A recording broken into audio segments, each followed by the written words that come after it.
वृंदावन धाम की जय हो।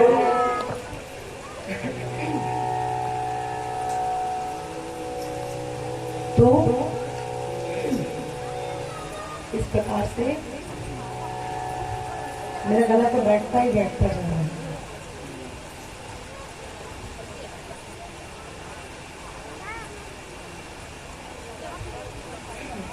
तो देर आप यहाँ पे संभाल लो बस।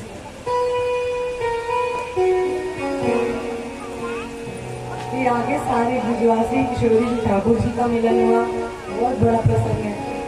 और फिर जाते वक्त कहते हैं कि कितनी गोपियां वो तो ठाकुर जी में ही समाहित हो गए। गोपियों ने अपने प्राण ठाकुर जी में स्थापित किए। आहुष्यते नलीननाभ पदारविंदम योगेश्वरे रति विचिंतमगाद बोधे संसार रूप पतितो करुणावलंबम गहे जुषापि मनस्य दिया सदाना। सारी गोपियों ने अपने प्राण ठाकुर जी में विराजमान किए और उनका शरीर वही व्यर्थ नहीं गया। ये जो कितने संत जन तो कहते हैं कि जो गोपी चंदन बना हुआ है ना, तो गोपियों का शरीर ही है। तो फिर भाई अब आगे थोड़ा बढ़ो। अब सुदामा जी भी बैठे हुए, फिर आगे भगवान के परम मित्र की कथा आती है, परम सखा की, जिसका नाम है सुदामा। कृष्णस्यासि सखा कश्चित् ब्राह्मणो ब्रह्मविद्वान् विरक्त इन्द्रियार्थेषु प्रशान्तात्मा जितेन्द्रियः। हम केवल भाई सूक्ष्म भाव भी सुनेंगे। बस सुदामा जी की कथा तो सब जानते हैं, लेकिन एक बहुत जरूरी बात, सुदामा जी ठाकुर जी के क्या थे? क्या थे? सखा मित्र। मित्र, कोई कह रहा है सखा, कोई कह रहा है मित्र। अब देखो, सखा और मित्र जमीन आसमान का फर्क होता है।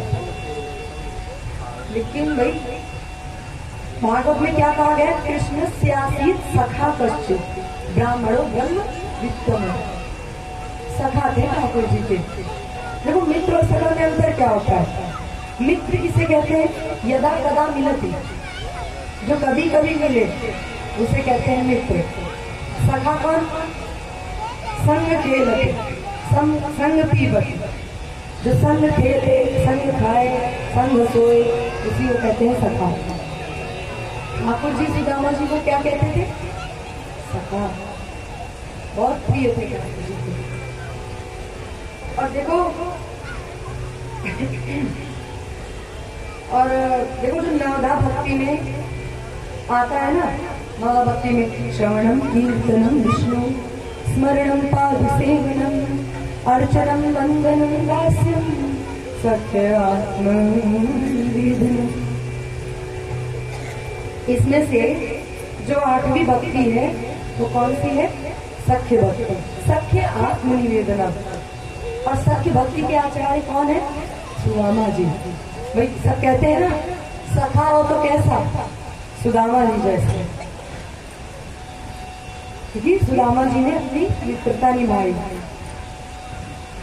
भाई एक बात को, ये जो ठाकुर जी द्वारिका में इतने राज ठाक से रह रहे हैं ना, वो भी सुदामा जी ही दे रहे।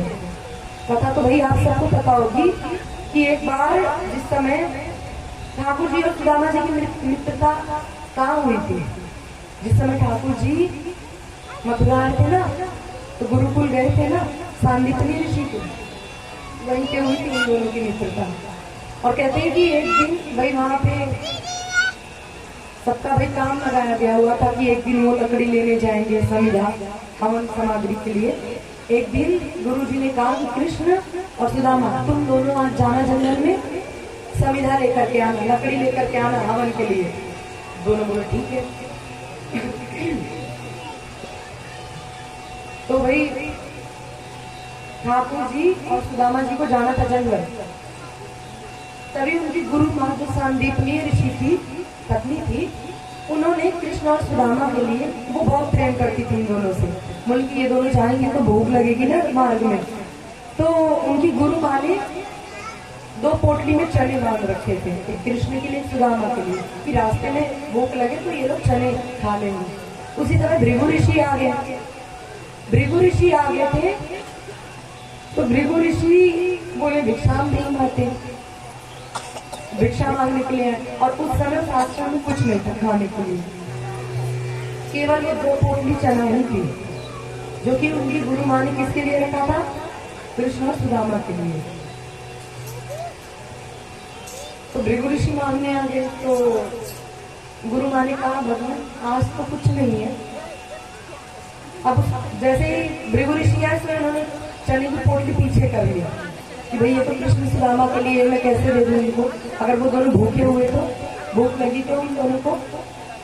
तो बोले कि भगवान आज तो कुछ नहीं है आश्रम में, आप कृपया कर हमें क्षमा कीजिए, आप कल आ जाइएगा। अब भृगु जी भी मन में सोच रहे कि इतना बड़ा आश्रम और कुछ नहीं है क्या। तभी उन्होंने दिव्य दृष्टि से देखा तो भाई आश्रम में तो कुछ नहीं था, लेकिन गुरु माँ के हाथ में 2 पोटली चने थे। तो भृगु ऋषि तो वहां से चले गए, लेकिन फिर कहा कि बताओ, उनके पास चने थे फिर भी उन्होंने मुझसे झूठ बोला और मैं भूखा था, मुझको वापिस लौटा दिया। इतना बड़ा मेरा अपमान, मैं श्राप देता हूँ जो भी उस चने में खाएगा वो दरिद्र हो जाएगा।